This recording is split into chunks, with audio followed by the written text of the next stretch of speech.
Hey everybody, I am back and I'm angry because I am tired of these lies and this outright disinformation being shared on social media and on the internet in general. It's disgusting to me, and I gotta set the record straight. Now, we're gonna start with this specific example today, and I'll do some more videos later.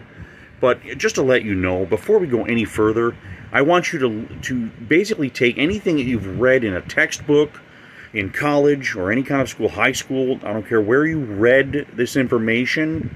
I don't care if you got it from a professor or if you got it from someone on the internet that thinks they're smarter than you. I want you to throw it all in the freaking trash right now because it's all bullcrap. Let me show you what this is. This takes essentially a little common sense and understanding of what we're talking about here. So let me get started.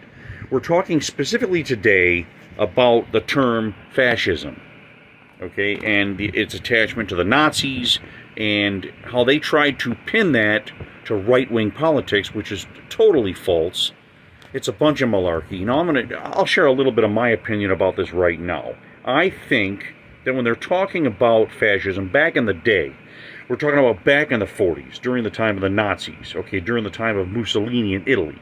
I think what they were trying to do is they were trying to draw the juxtaposition between, fascism and communism, which was in the Soviet Union. Now, I need you to understand this. It's the same thing. It has slight differences, but it's essentially the same thing.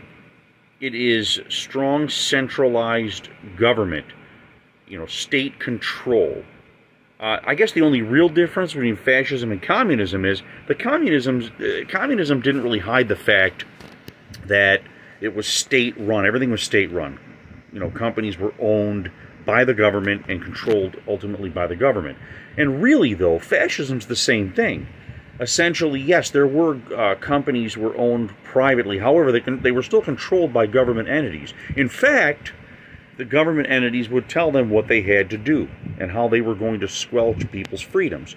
So if you think about it, actually that's happening right now in our government. The left-wing Democrats they're enacting fascism. They're acting like fascists, trying to control private companies to harm people who don't agree with their strong-arm tactics, who don't want any part of this. So if you think about it, this is what's happening in America. But I digress slightly.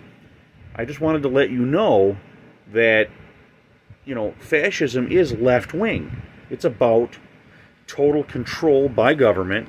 Now, there are graduations of it. There are different levels of control.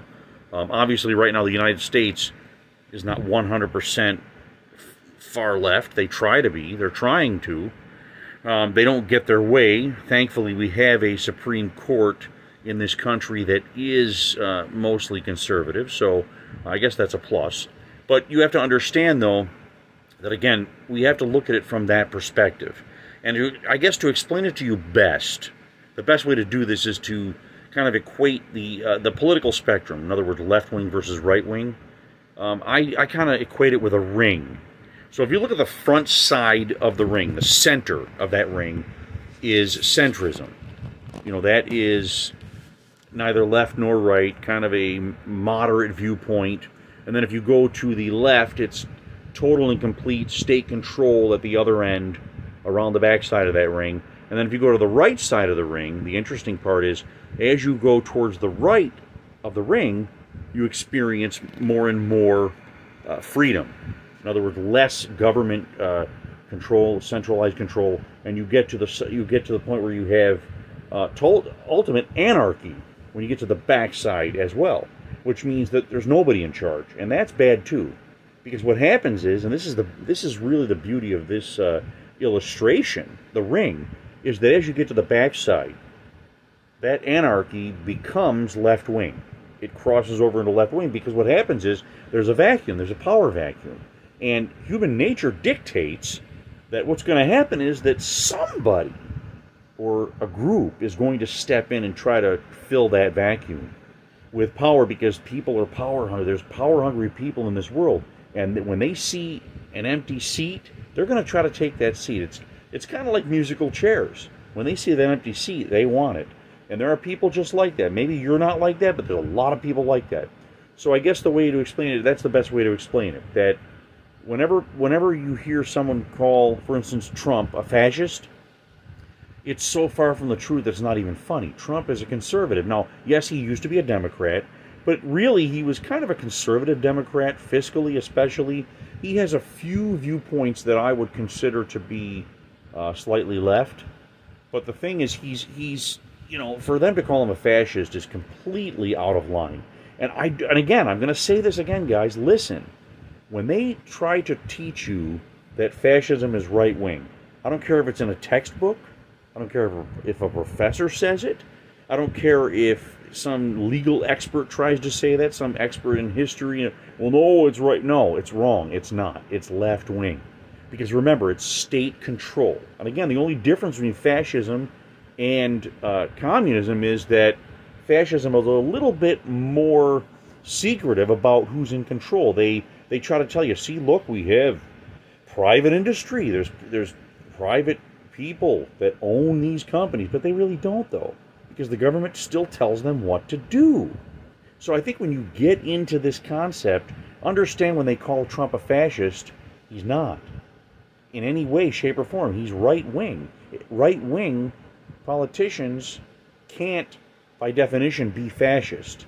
Unless, of course, they betray their right-wing politics. Now, Trump has not done that. If anybody who's listening who doesn't agree with the right wing here, if you're a left-wing person or a Democrat, I want you to come up with a specific example of what you think, okay, is something that Trump did that was fascist. And don't say he was a mean tweeter. Don't say that he insulted too many people and he just doesn't know how to talk to people. He's rude, he's nasty, he's this, he's that, he stinks. This thing on X now, Trump stinks. It's just a bunch of malarkey. It's a bunch of children is what that is. It's so childish. So I want you to show me how you think that Trump is some kind of a fascist. There's no evidence for it. He hasn't done a single thing that shows that. In fact, he's done the opposite. His policies are very right-wing. And again, right-wing has nothing to do with fascism. I don't care what they tell you. Use your common sense. They're lying to you. Remember something. Our government has been run by Democrats for a long time. Even when Republicans are in charge, there's a lot of establishment Republicans that simply follow the Democrat left-wing line. So it doesn't matter if even the government has mostly Republicans in the Congress. Doesn't matter. Or even if there's a Republican in the White House. It often doesn't matter because they follow the left-wing Democrat Party line. They don't buck the system too much. Oh, again, that's why, of course, now you know this is why Trump is being attacked, because Trump doesn't follow the Democrat Party line. He's challenging it. And we haven't had too many presidents that have done that. Even Reagan was a little bit soft on Democrats. Because remember, he used to be a Democrat as well. So, you have to look at things that way. And I realize this is kind of a real cursory examination. If you want to get deeper into it, we can. But again, make some comments below about what you think about what I'm saying here. Let me give me some insight if you have any that maybe you have an opposing viewpoint, or if you agree wholeheartedly. Go ahead and like this video, and please make comments because I'm very interested in hearing that. Also, I have a lot of things that you might want to view. I've been kind of getting a little nostalgic about some of my old music. If you want to go down in my into my playlist here in YouTube or wherever you're seeing this, and you're going to see a lot of my old songs that I've written and performed. I'd be very interested in hearing your opinions about that. And of course, again, don't forget to like and subscribe, of course. But I thank you for watching, and it's good to be back. So, let's get this thing going. Have a great day, everybody. Bye now.